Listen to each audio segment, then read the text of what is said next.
Key concept 12, target C. YouTube channel is Math Videos by Mr. A. Make sure to subscribe to the channel. Also turn on notifications. That way you're reminded every time a new video comes out. Enjoy.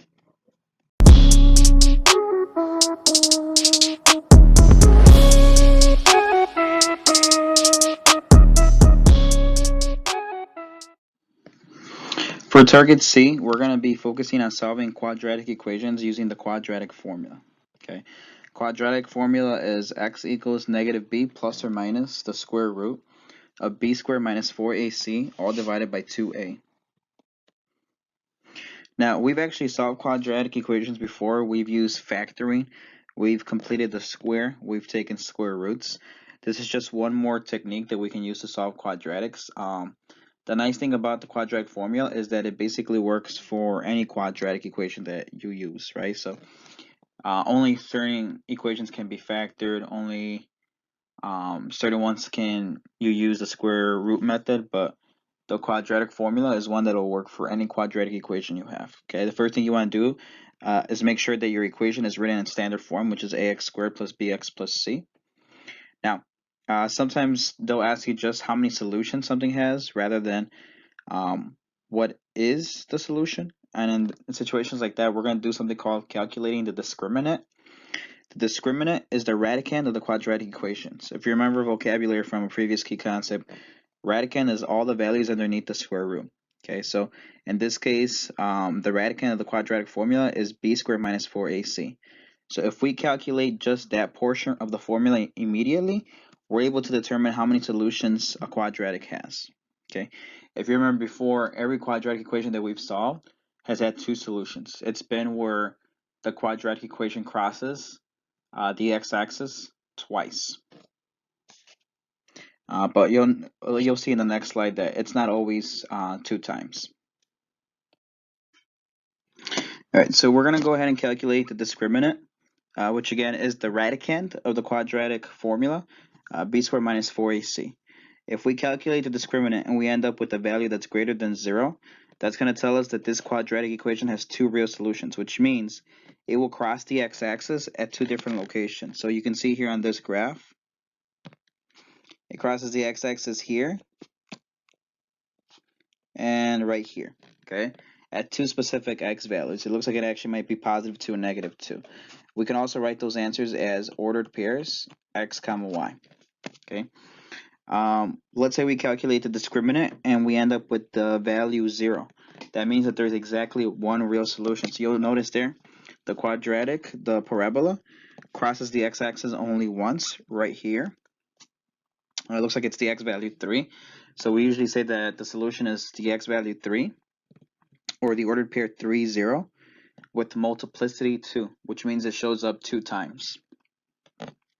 Then if we calculate the discriminant and we end up with a value that's less than 0, so we end up with something that's negative, that tells us that there's 0 real solutions, which means there's no points of intersection, like that graph you see there. The parabola does not intersect the x-axis. Now, we do say that there are 0 real solutions, but in reality, there are 2 imaginary solutions. So it still has solutions, it's just not real ones. Now, if you think back to key concept, I believe it was 11 when we first started talking about imaginary numbers, or maybe actually it was this key concept.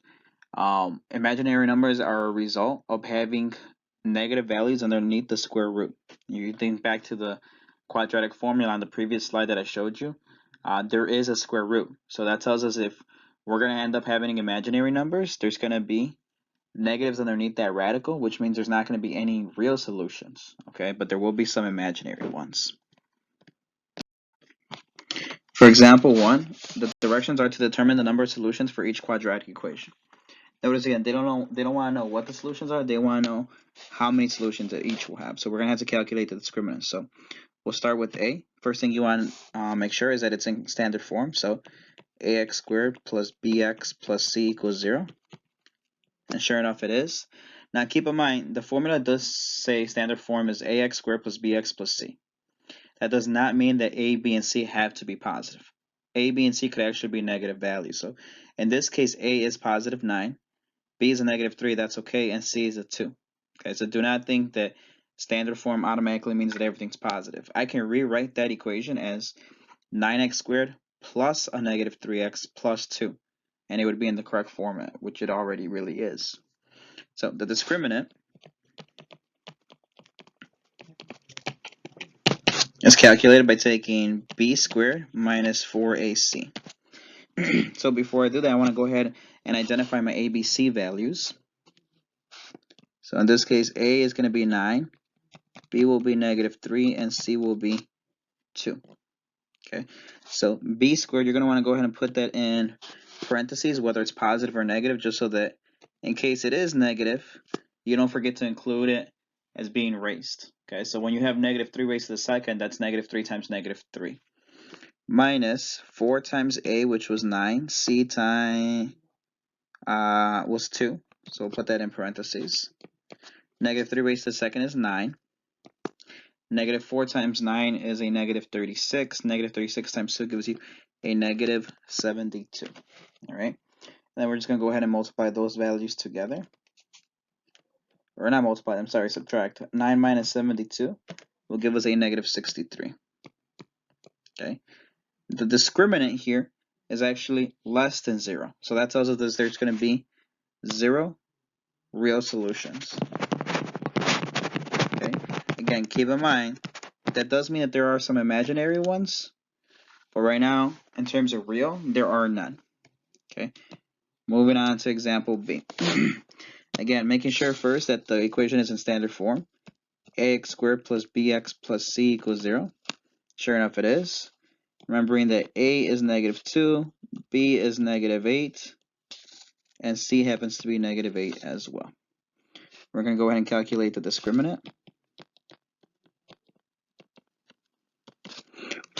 Which remember is b squared minus 4ac.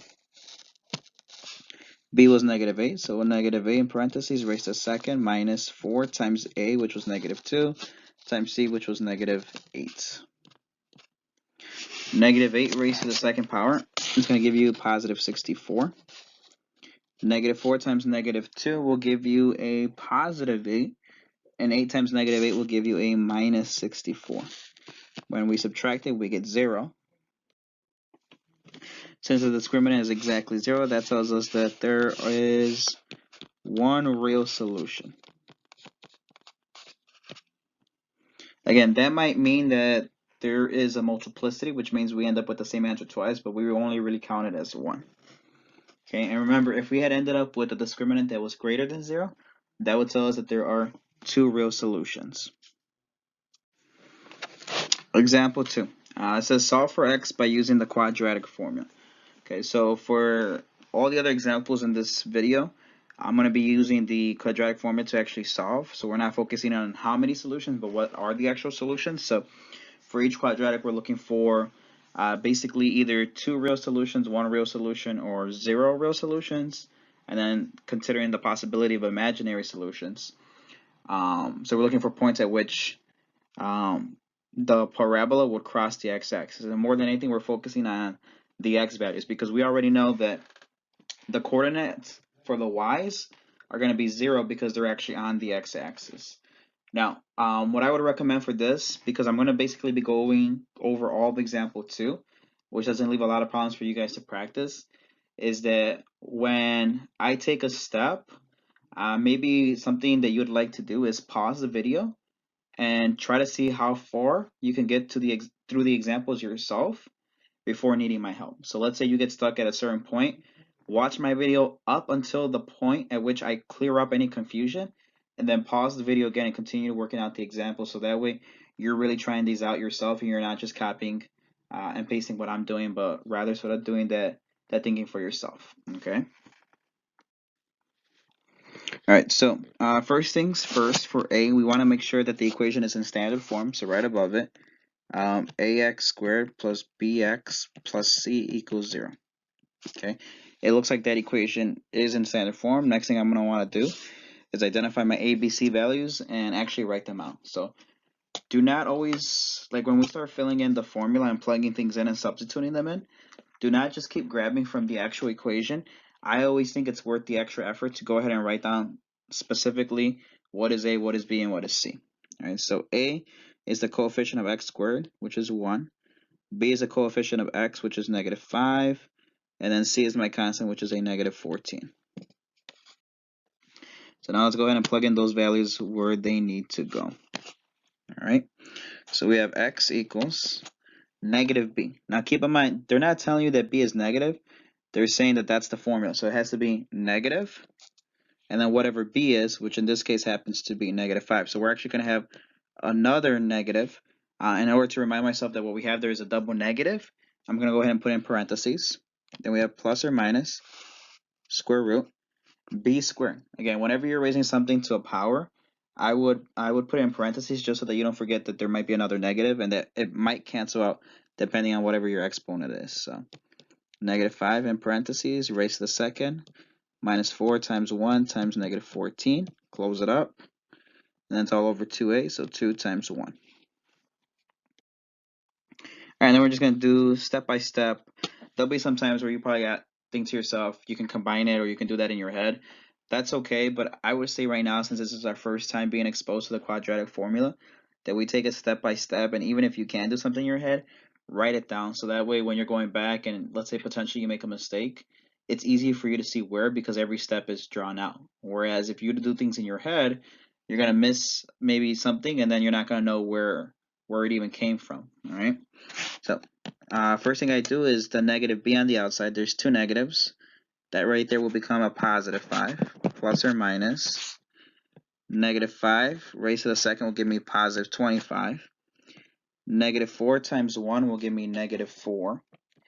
And then -4 times a -14 will give me a +56. And then the denominator, 2 times 1 will give me 2. Okay, so again, nice and easy. That way no mistakes are made.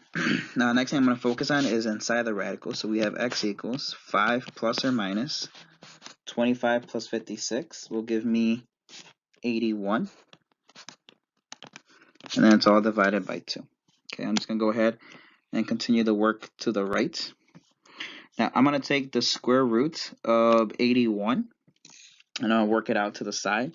So we have the square root of 81. Again, if you break it up, hopefully by this point you recognize that it's a perfect square, which is just going to be 9 times 9.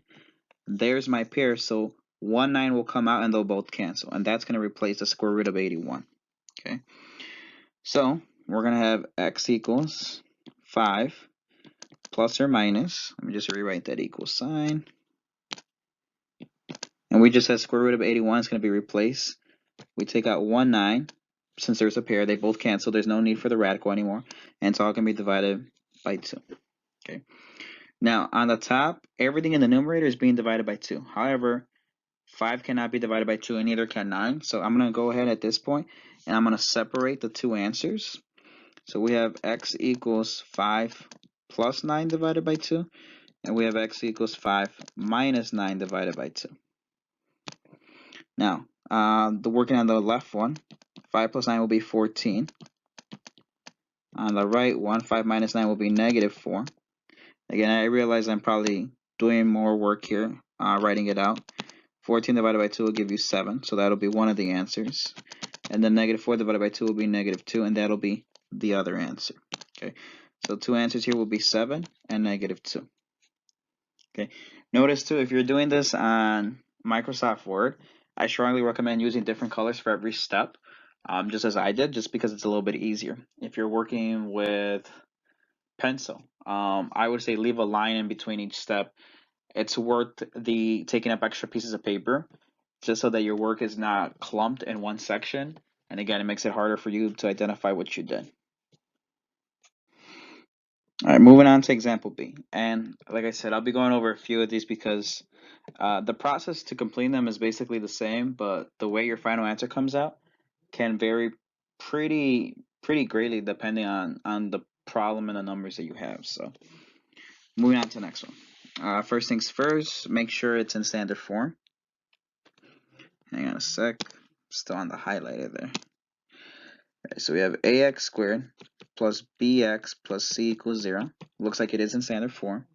A is 2, b is -3, and c is -5.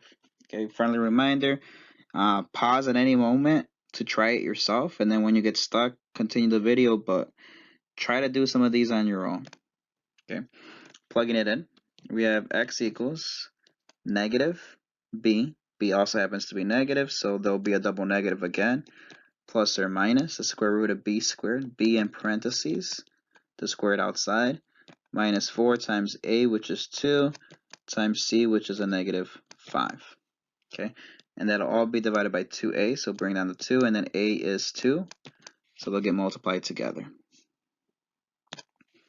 Okay, we have x equals, the negative 3 becomes a positive 3, right? That's like saying negative 1 times negative 3 is a positive 3.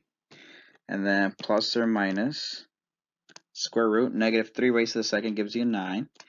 That minus can be interpreted as a negative, so that's negative 4 times 2 gives you a negative 8. A negative 8 times a negative 5 would give you a positive 40. All divided by 2 times 2, which is 4. Okay, moving on. X equals 3 plus or minus 9 plus 40 is 49, all divided by 4.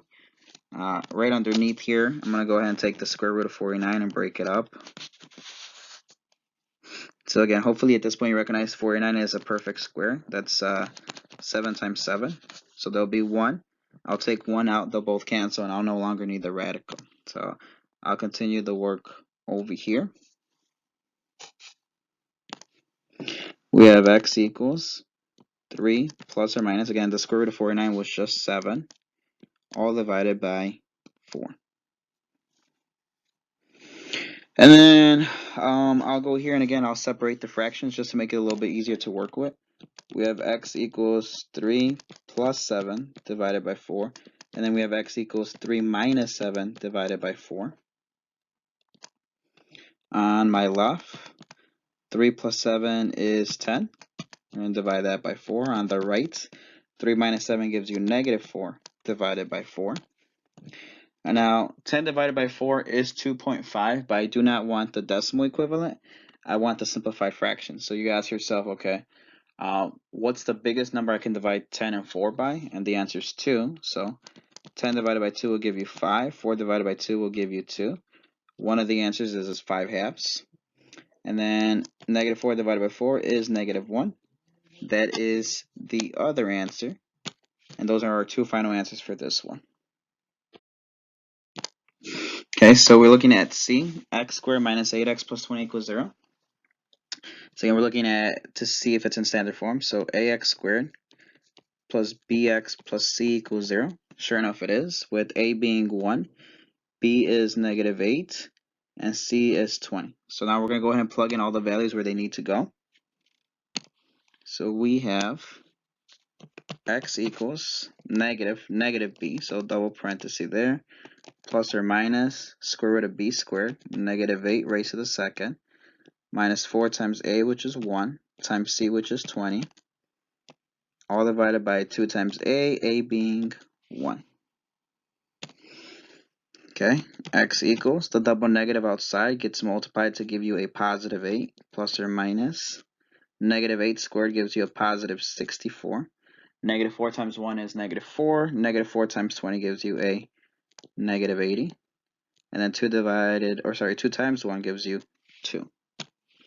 Okay, and we have x equals 8 plus or minus, let's do 64 minus 80, which will give us a negative 16 divided by 2. Okay, now I'm going to work on the radical, but hopefully at this point you notice something was a little bit off. We have a negative value underneath the radical, so right away that should be a reminder to you that that's how imaginary numbers are formed. So I'm going to take that square root of negative 16 and work on it over here. Negative square root of 16 is the same thing as the square root of positive 16 times the square root of negative 1. Hopefully you realize that 16 is a perfect square, 4 times 4. So you can stop there. You're going to take one of those out, and they're both going to cancel. And then the square root of negative 1 will be I. All right, so taking this work and moving it along. We have x equals 8 plus or minus. Remember, the square root of negative 16 is just going to be 4i. And it's all going to be divided by 2. Now, a bit of a shortcut here that I'm going to take and I'm going to show you. Everything on the top, everything in the numerator, gets divided by whatever is in the denominator. In this case, it's 2, right? Now, I know for a fact that 8 is divisible by 2, and that 4 is divisible by 2. So I'm just going to go ahead and do that. So I'm going to have x equals 8 divided by 2 is 4, plus or minus.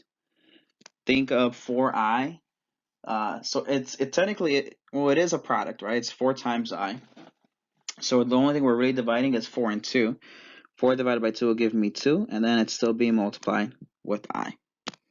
Now, at this point, this is our final answer, which represents 2 answers.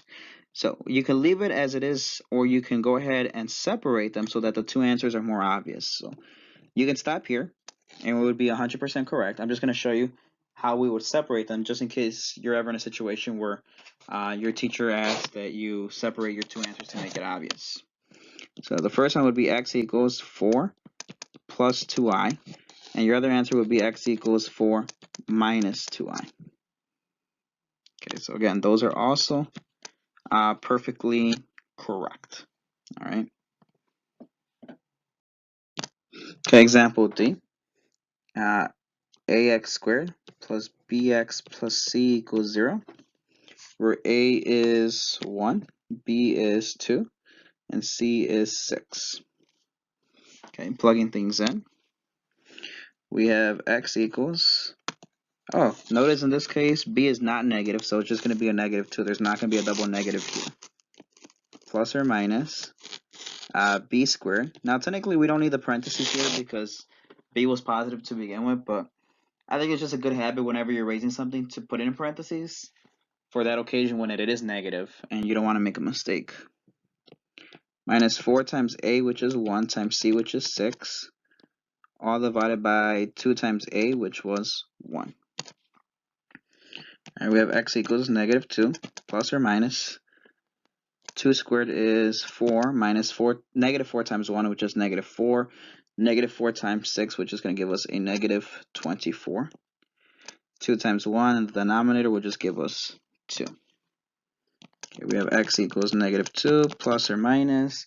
We have 4 minus 24, which will give us negative 20 inside. Again, red flag, sirens, because we have a negative underneath the radical, so start thinking about imaginary numbers divided by 2. So I'll go ahead and take the square root of negative 20 to work on. The same thing as square root of 20 times the square root of negative 1. 20 is 5 and 4. 4 can be separated further to 2 times 2. So 5 times 2 is 10. 10 times 2 is 20. We have one pair. So one of these 2's will come out, canceling both. But that 5 will stay underneath. And then the square root of negative 1 will become I. So taking this over here to work on. We have x equals negative 2 plus or minus. Remember, we took 1, 2 out. We also took out an I, but the 5 stayed underneath because it didn't have a pair to come out with. And all that's going to be divided by 2. Okay. Now, again, negative 2 on top is divisible by the 2 on the bottom. 2i radical 5 is all product. So if I just take 2 and divide it by 2 in the bottom, I can do that. So that's what I'm going to do. So we have x equals negative 2 divided by 2, which is negative 1. Bring down the plus or minus. 2i root 5 divided by 2. The 2's will cancel out, which will just leave me 1. But I don't need 1 in front of the I because if there's no coefficient, we already know it's 1. And that right there technically is my final answer. X equals negative 1 plus or minus I root 5. So again, separating the answers just to make it obvious that there are 2 answers here and that we're aware of that. One of them would be negative 1 plus I root 5, and the other one would be negative 1 minus I root 5.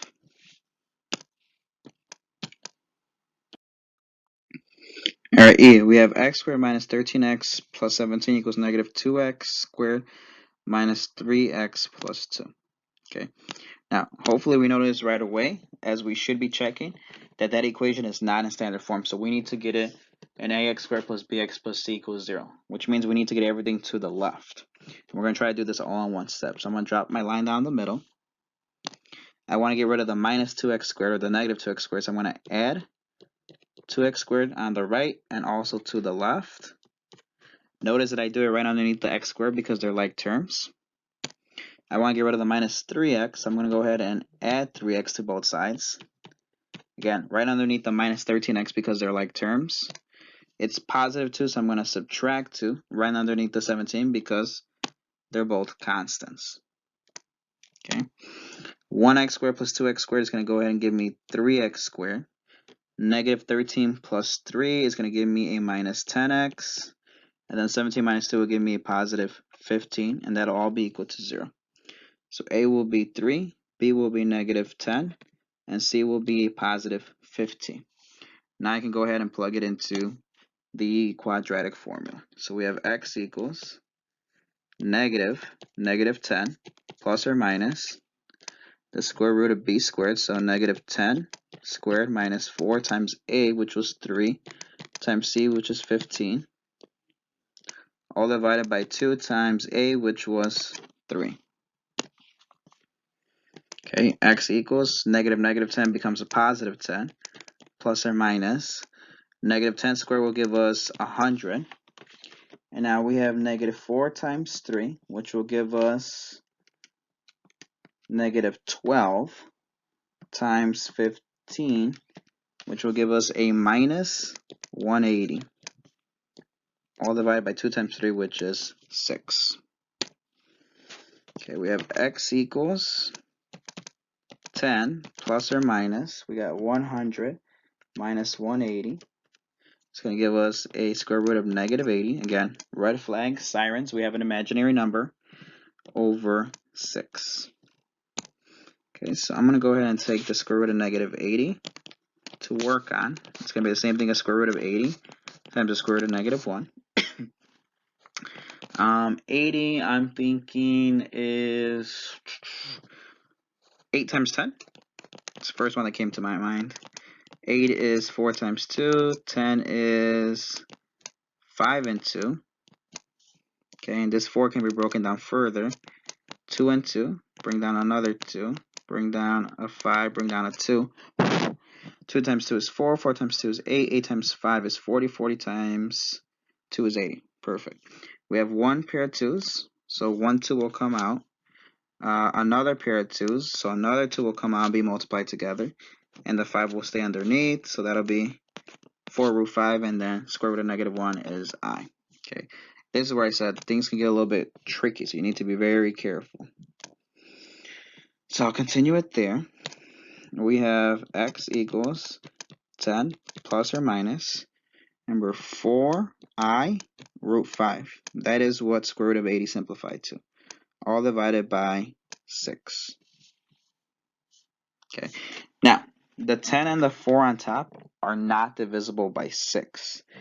So I think in this situation, I'm going to separate the fractions. So I'll show you what I mean real quickly. Again, you learn several tricks as you do these problems. So everything on the top is divided by the 6 on the bottom. So that's 10 over 6 plus or minus 4i root 5 over 6. Okay, everything on the top divided by 6 looks good. Now I'm going to go ahead and reduce the fractions. Keep in mind, excuse me, I don't want decimal equivalents, I want reduced fractions. So 10 over 6, we can divide top and bottom by 2. That will become 5/3. Yeah, plus or minus. 4 and 6 can be divided by 2. That'll give me 2i root 5 on the top, and on the bottom, that 6 will become also a 3. Now what I'm going to do is I'm going to put it back together. So everything on top is being divided by the 3. So we have 5 plus or minus 2i root 5, all divided by 3. Didn't quite simplify as nicely as usual, but still correct. Now, if I wanted to separate it, I could. So that would be x equals 5 plus 2i root 5 divided by 3. And x equals 5 minus 2i root 5 divided by 3. So technically you can leave your answer like this. Sorry, that was not the color I wanted to use. You can leave your answer like this, or you can separate it into these two right here. Either way would be equivalence. Final reminder, try to have done some of these on your own. And even if at this point you didn't, I would suggest rewriting the problems on a separate sheet of paper and try doing it without watching the video this time and see if you can get to the same answers working by yourself.